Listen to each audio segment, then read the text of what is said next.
जय हिंद सभी दोस्तों। और मैं हूं विजय कुमार पाटीदार और आर्यभट्ट एकेडमी के स्पेशल यूट्यूब चैनल पर आप सभी दोस्तों का स्वागत है। एनटीपीसी ग्रुप डी और दिल्ली पुलिस को देखते हुए आज से हमने रीजनिंग स्टार्ट करी है और रीजनिंग में सबसे पहले पढ़ेंगे डाइस पासा और इतनी गहराई के साथ पढ़ेंगे, डिटेल के साथ पढ़ेंगे। पुराने एग्जाम में आए क्वेश्चन यहाँ पढ़ेंगे अपन। तो डाइस को स्टार्ट कर रहे हैं। पासा वाला चैप्टर पहले पढ़ रहे हैं क्योंकि यहाँ से एक या दो क्वेश्चन अपने को एग्जाम में देखने को मिलते हैं। तो चलते हैं आज के चैप्टर की ओर जो पढ़ेंगे पासा डाइस। देखो डाइस पासा दो टाइप के होते हैं, एक होता है मानक पासा और एक होता है साधारण पासा, जिसको कहते हैं स्टैंडर्ड डाइस और इसको कहते हैं नॉन स्टैंडर्ड डाइस। ठीक है भाई। अब मानक पासा क्या है और साधारण पासा क्या है? मानक पासा एडजेसेंट साइड का सम 7 नहीं होता है और इसका जो सम होता है साधारण पासा में सम क्या होता है? 7 होता है। अब यहाँ देखना, गहराई के साथ पढ़ेंगे, वीडियो को अंत तक देखना, बहुत अच्छे क्वेश्चन आपको देखने को मिलेंगे। और आज अगर इस वीडियो को आपने अच्छे से पढ़ लिया तो ग्रुप डी और एनटीपीसी और दिल्ली पुलिस के लिए पासा आपके लिए आज से खत्म हो जाएगा। बस इस वीडियो को अच्छे से देखिए, अंत तक देखिए और वीडियो आपको अच्छा लगे तो ज्यादा लाइक करो, शेयर करो और सब्सक्राइब करो। तो देखिए यहाँ मानक पासा और साधारण पासा। मानक पासा में सम 7 नहीं होता है और साधारण पासा में सम 7 होता है। लेकिन यहाँ अपन एक एग्जांपल देखते हैं। पहले एक एग्जांपल देखिए, मैंने एक एग्जांपल लिया है, मैंने यहाँ पर डाइस बनाया, एक पासा बनाया। पासा को मैं इस टाइप से बना रहा हूँ जिसको लिखा है 3 2 6। ठीक है। तो बात करेंगे कि 3 का अपोजिट क्या होगा। थोड़ा सा यहाँ ध्यान दीजिए, पहले थोड़ा सा ध्यान यहाँ दीजिए, साधारण पासा में थोड़ा सा ध्यान दीजिए कि इनका जो अपोजिट है, अपोजिट का सम 7 होता है। ठीक है भाई, अपोजिट का सम 7 होता है। अब देखिए, जब अपोजिट का सम 7 होता है तो यहां अपन एक एग्जांपल लेंगे। तो मैं एक एग्जांपल ले रहा हूं मानक पासा का एग्जांपल है अपने पास। डाइस बनाया मैंने ये 3 2 6। ठीक है भाई, ये अपना है 3 6 2। अब मैं अगर बात करूं कि 3 के अपोजिट क्या होगा, 2 के अपोजिट क्या होगा और 6 के अपोजिट क्या होगा। तो देखो इनका अपोजिट क्या होना चाहिए, इनका अपोजिट 7 होना चाहिए। तो देखो 3 का अपोजिट, 3 के लिए 7 बना लेंगे, यहाँ क्या आ जाएगा 4, 4 और 3 7। क्लियर। 2 का अपोजिट क्या बनेगा, तो 2 का अपोजिट 5 बनेगा। 6 का अपोजिट क्या होगा, तो 6 का अपोजिट 1 होगा। लेकिन ये तो एग्जांपल था, इससे आगे बहुत अच्छे क्वेश्चन अपने को देखने को मिलेंगे। अब यहाँ ये तो था मानक पासा का एक एग्जांपल। अब देखते हैं साधारण पासा का। अब साधारण पासा की मैं बात करूं तो साधारण पासा के लिए यहाँ पर एक एग्जांपल ले रहा हूं मैं, एक एग्जांपल ले रहे हैं अपन।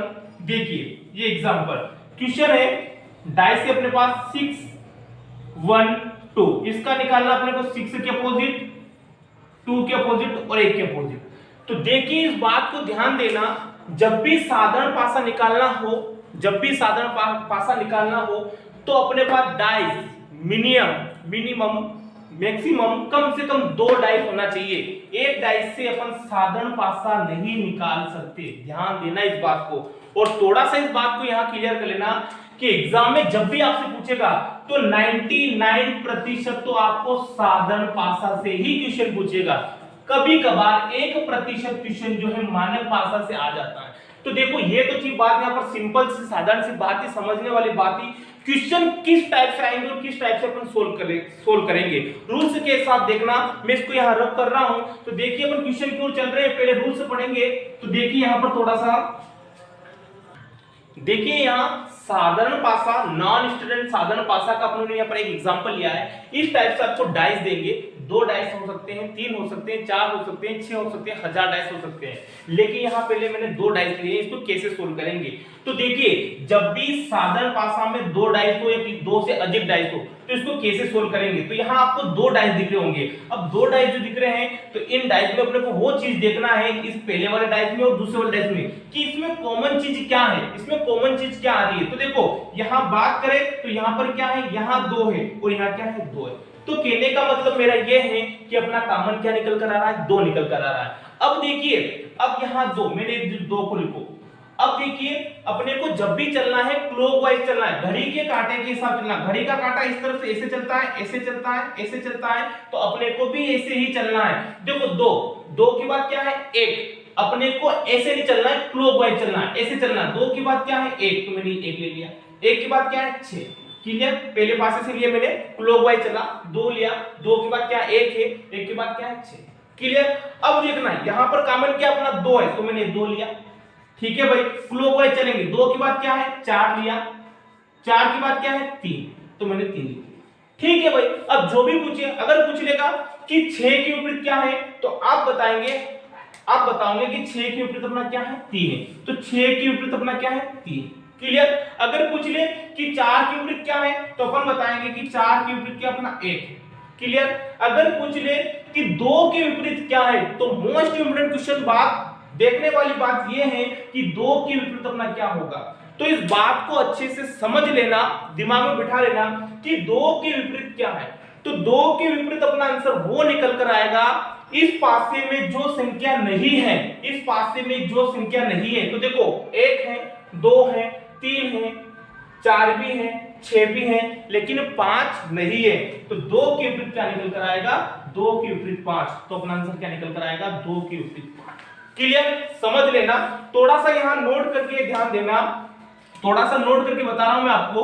देखिए रूल्स के मुताबिक बता रहा हूं कि जब भी नॉन स्टैंडर्ड साधारण भाषा की बात करेंगे अपन, तो जब भी 2 डाइस हो या 3 डाइस या 4 डाइस हो, कॉमन को देखने के बाद अपन क्लॉकवाइज चलेंगे। कैसे चलेंगे, क्लॉकवाइज, घड़ी के कांटे के हिसाब से चलेंगे। अब चलते हैं क्वेश्चन की ओर और रूल्स की तरफ चलते हैं। देखिए यहां पर अगला एग्जांपल लिया है मैंने, अगला एग्जांपल लिया है। देखिए अब इस क्वेश्चन को देखिए या इस डाइस को देखिए कि यहां पर आपको दोनों डाइस में, अलग अलग डाइस में 2 चीजें कॉमन देखने को मिल रही होगी। देखो यहां क्या है 2 है, तो यहां पर भी 2 है। देख लीजिए यहां क्या है 4 है, तो यहां पर भी 4 है। अब कहने का मतलब मेरा यह है कि 5 के विपरीत क्या होगा, तो भाई 5 के विपरीत अपना आंसर निकल कर आएगा 6 निकल कर आएगा। इस बात को समझ लेना, क्लियर हो गया। जब भी 2 चीज कॉमन हो, जब भी 2 नंबर कॉमन हो, तो बची हुई संख्या ही अपना आंसर होगा। क्लियर, अब यहां देखिए थोड़ा सा अगला क्वेश्चन देखते हैं, अगला रूल्स देखिए इस क्वेश्चन को, देखना इस क्वेश्चन को कि थोड़ा सा इसमें ये ध्यान देना है अपने को, इंपॉर्टेंट बात है, इसको दिमाग में बिठाना है कि जब एक ही चीज कॉमन हो, अब यहां पर देखो यहां 2 है तो यहां पर 2 है, भाई एक ही चीज कॉमन हो और सेम जगह हो, ध्यान दीजिए मेरी बात, एक ही चीज हो और सेम जगह हो।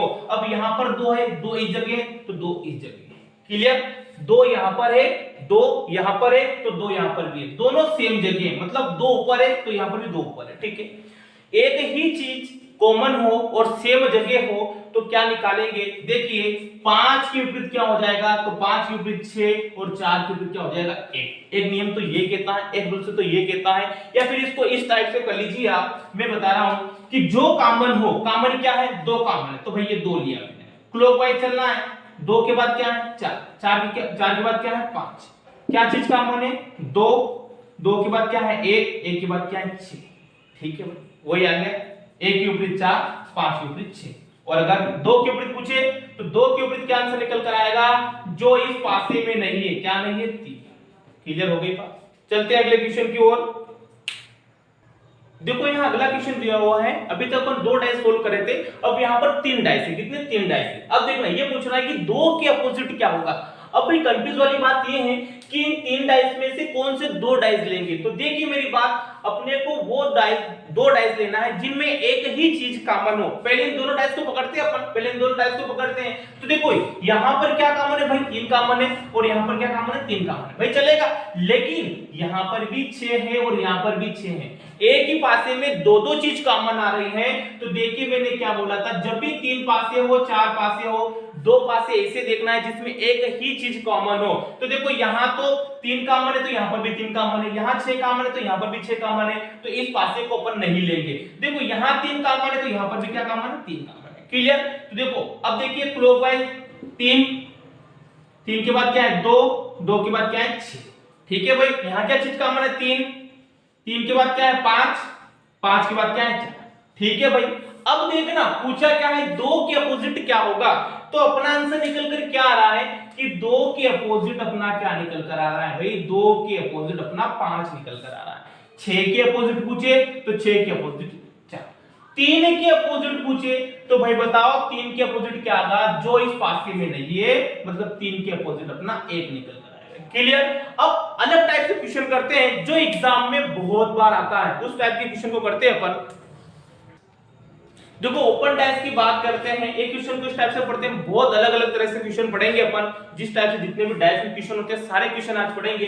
लेकिन देखिए यहाँ ओपन डैश की बात कर रहे हैं, खुला हुआ पासा।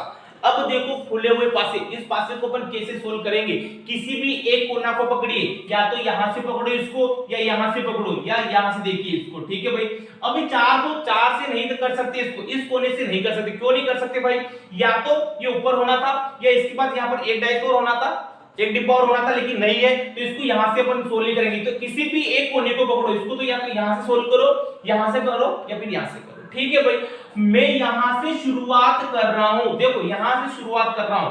अब देखो 3 के अपोजिट क्या है, तो देखो 3 के अपोजिट एक डिब्बे को या फिर एक संख्या को छोड़कर, देखो 3 के अपोजिट, देखिए 3 के अपोजिट क्या है अपना, 3 के अपोजिट 1 है। ठीक है भाई, 3 के अपोजिट 1 है।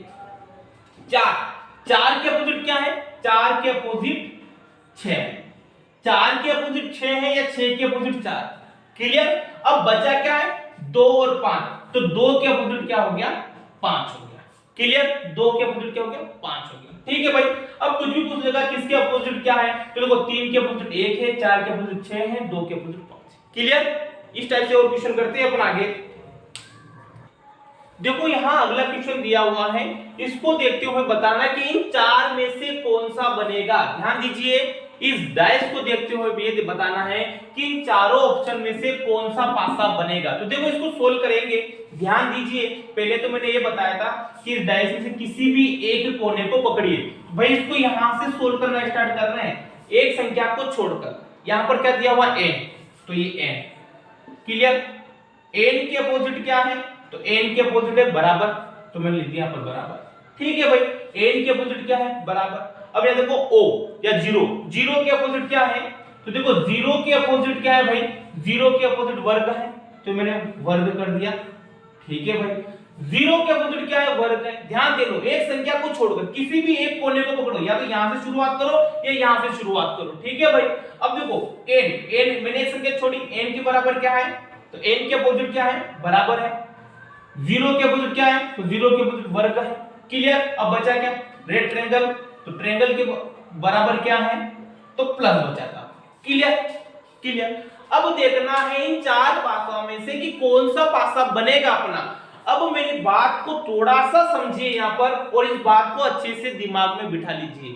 कोई भी जब इन पासे को अपन देखेंगे, कोई भी चीज एक ही लाइन में नहीं होनी चाहिए, कोई भी चीज एक ही लाइन में नहीं होनी चाहिए। अब यहां देखो, यहां पर ये एक चीज दी हुई है, कोई भी एक संख्या दी हुई है, यहां पर ये दूसरी संख्या, और यहां पर तीसरी संख्या। इसी प्रकार से यहां समझिए, यहां पर देखो ये पहली लाइन, ये दूसरी संख्या अपनी, और ये तीसरी संख्या। क्लियर।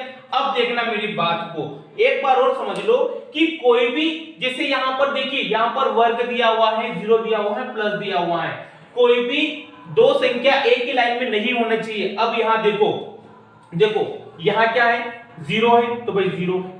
ठीक है, 0 है, और यहां पर क्या है, वर्ग है, तो देखो 0 और वर्ग तो एक ही लाइन में आ रहे हैं भैया। देख लो, यहां पर 0 है और यहां पर वर्ग है, यहां 0 है और यहां वर्ग है, लेकिन ये 0 और वर्ग एक ही लाइन में आ रहे हैं, तो ये तो अपना आंसर हो नहीं सकता, तो इसको रोंग कर दो। क्लियर। अब देखो यहां देखिए, यहां रेड ट्रायंगल, तो ये रेड ट्रायंगल यहां दे रखा है, रेड ट्रायंगल यहां है तो ये यहां पर है। ठीक है भाई, बराबर यहां है तो ये बराबर यहां है, एक ही लाइन में तो नहीं आ रही ना। देखो रेड ट्रायंगल यहां पर है तो ये रेड ट्रायंगल यहां पर है, बराबर कहां है, तो बराबर सबसे पहली वाली लाइन में, रेड ट्रायंगल तीसरी लाइन में है, और ये बराबर पहली लाइन में है। यहां तक क्लियर। और ये वर्ग जो है ये दूसरी लाइन में है। एक बार और क्लियर कर लो, रेड ट्रायंगल जो है, ये रेड ट्रायंगल कहां दिया हुआ है, तो ये रेड ट्रायंगल दिया हुआ है अपने को यहां तीसरी लाइन में। ठीक है भाई, तीसरी लाइन में। बराबर की बात करें तो बराबर देखो पहली लाइन में, ये पहली लाइन में यहां पर है। क्लियर। और वर्ग की बात करें तो वर्ग है दूसरी लाइन में, तो ये हो सकता है। क्लियर। तीसरे ऑप्शन को भी चेक करते हैं भाई, 0, तो 0 कहां है, दूसरी लाइन में। ठीक है भाई, अब देखना 0 दूसरी लाइन में, और देखो 0 ये दूसरी लाइन में है। n की बात करें तो n यहां पर है, n यहां पर है और बराबर भी है, तो ये भी नहीं हो सकता। क्लियर। अब चौथे ऑप्शन की बात करें प्लस या रेड ट्रायंगल, तो ये रेड ट्रायंगल यहां रह गया, प्लस तो प्लस भी यहां पर है, एक ही लाइन में दोनों, तो ये भी नहीं हो सकता। तो अपना आंसर क्या निकल कर आएगा? Option B correct. Option B अपना करेक्ट। क्लियर हो रहा है? ये एग्जाम में आया क्वेश्चन है, ग्रुप डी में वही क्वेश्चन मैंने आपको यहाँ करवाया है। इस टाइप से 2-4 क्वेश्चन और करते हैं, चलते अगले क्वेश्चन की ओर। देखो उसी टाइप से एक क्वेश्चन और है ताकि आपको अच्छे समझ में आ जाए। डाइस दिया हुआ है और इन चारों में से बताना कि कौन सा डाइस बन सकता है। तो देखिए यहाँ पर किसी मैंने बताया था किसी भी एक कोने से शुरुआत करो, या तो यहाँ से करो या यहाँ से करो। मैं यहाँ से शुरुआत कर रहा हूँ भाई। सी क्या दिया हुआ है? सी। सी के अपोजिट क्या होगा? एक संख्या छोड़कर। सी के अपोजिट क्या है? ई है, तो मैंने लिख दिया ई लिख दिया। ठीक है भाई। अब देखो एफ। एफ के अपोजिट क्या होगा? एक संख्या छोड़कर, तो एफ के अपोजिट होगा बी। ठीक है भाई। बचा क्या? ए और डी, तो ए के अपोजिट क्या हो जाएगा? डी। ठीक है। अब यहां देखना कि कौन सा ऑप्शन इसका सही होगा। अब देखो यहां दिया हुआ है एफ बी और ई। एफ बी और ई, तो देखो एफ बी और ई, तो एफ और बी, देखो एफ और बी, लेकिन यहाँ एफ और बी एक ही लाइन में आ रहे हैं। ध्यान दे लेना, बस कंफ्यूज आपको यही होगा कि आंसर कैसे निकालेंगे। तो देखो एफ और बी, तो एफ और बी एक ही लाइन में आ रहे हैं, लेकिन अपना रूल से ये कहता है, नियम ये कहता है कि एक ही लाइन में नहीं होना चाहिए। तो अपना ये वाला ऑप्शन तो बिल्कुल रॉन्ग हो गया। ठीक है भाई। अब देखो यहाँ अगले ऑप्शन को देखते हैं, F E D. F E D, तो देखो एफ यहाँ है, एफ यहाँ है, एफ कहाँ है? तो एफ जो है दूसरी वाली लाइन में है। ठीक है भाई। एफ कहाँ है? तो एफ है दूसरी वाली लाइन में। एफ ई डी, एफ है दूसरी वाली लाइन में, ई कहाँ है? ई है पहली वाली लाइन में, डी कहाँ है? डी है तीसरी वाली लाइन में। मतलब ये सेटिस्फाई है और बी अपना करेक्ट आंसर। क्लियर। भले हो सके तो इन ऑप्शन को भी आप चेक कर सकते हो, लेकिन टाइम वेस्ट देख लीजिए आप फिर भी। ई बी सी, ई कहाँ है? ई पहली लाइन में, बी कहाँ है? बी दूसरी लाइन में, सी कहाँ है? ई और सी पहली लाइन में, ई और सी पहली लाइन में। ये ऑप्शन अपना हो नहीं सकता। चौथा ऑप्शन देखिए डी ई ए, देखो डी कहाँ है? ये रह गया डी ई ए, डी और ए, डी और ए तीसरी लाइन में, तो ये ऑप्शन अपना हो नहीं सकता। तो बी वाला अपना करेक्ट आंसर। क्लियर। तो देखिए इस क्लास को कुछ क्वेश्चन और बचे हैं, तो इसी क्लास को अपन कल फिर लेके आएंगे। तो क्लास आपको अच्छी लगी हो तो ज्यादा ज्यादा लाइक करो, शेयर करो, सब्सक्राइब करो। और एनटीपीसी और रेलवे ग्रुप डी के लिए डाइस आपको इसी क्लास में पूरे कवर करा दी जाएगी। तो आपको वीडियो को अंत तक देखिए, फिर कल इसका बचा हुआ भाग कल लेके आएंगे। तो ज्यादा ज्यादा लाइक शेयर सब्सक्राइब। जय हिंद जय भारत।